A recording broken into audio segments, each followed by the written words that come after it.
Let me give the Honorable Millie Odhaimbo, then I'll come to you, Honorable Osoro. Thank you, Madam Speaker, for giving me this opportunity. Madam Speaker, I just want to inform Senior Counsel Honorable Tiende Amolo that part of the reason they're having problems is the entire legal team was men. There's no women, and yet there are brilliant women lawyers like me in this House. Next time, put us there, and we'll help you. Secondly, Madam Speaker, in areas that have been predominantly opposition, the only fund you can rely on that is changing lives is CDF.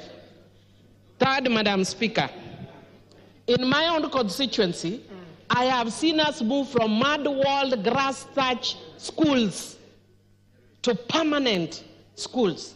I would want to encourage the judges and people who live in cities to do an immersion in the village so that they know the reality. Yes. A lot of people do not know the reality on the ground. The people who are posh in cities, the lawyers and the ones who are lofty, go to the ground and learn the reality. Madam Speaker, I would also want to say that in relation to the law, our judges, especially Supreme Court, have been very liberal and progressive in interpretation of the Constitution.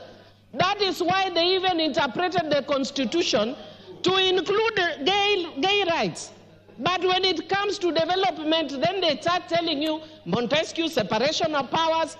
I have no problem with separation of powers as espoused by Montesquieu many years back. But Montesquieu does not come from my village, Kolo, in Rusinga Island. He does not know what people go through. That is a very good concept, but something good is finally coming out of Africa, which is the issue of NG-CDF. Development. And Madam Speaker, I was just discussing with Honorable Tiende Amolo that we must be brave as lawyers.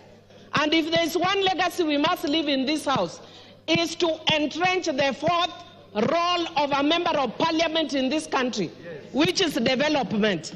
If it does not come through NG-CDF, it will come through my pocket.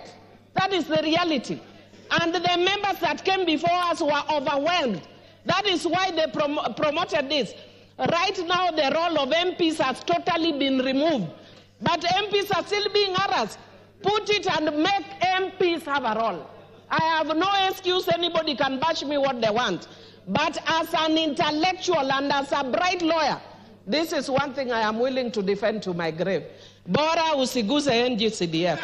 Wengine wanasema bora usiguze Murima, mimi bora usiguze NG-CDF. Hapo tutapigana. The Honorable Member for South Mugirango, Honorable Sylvanus Osoro. Thank you very much, Honorable Speaker. Honorable Speaker, I also want to associate myself with the sentiment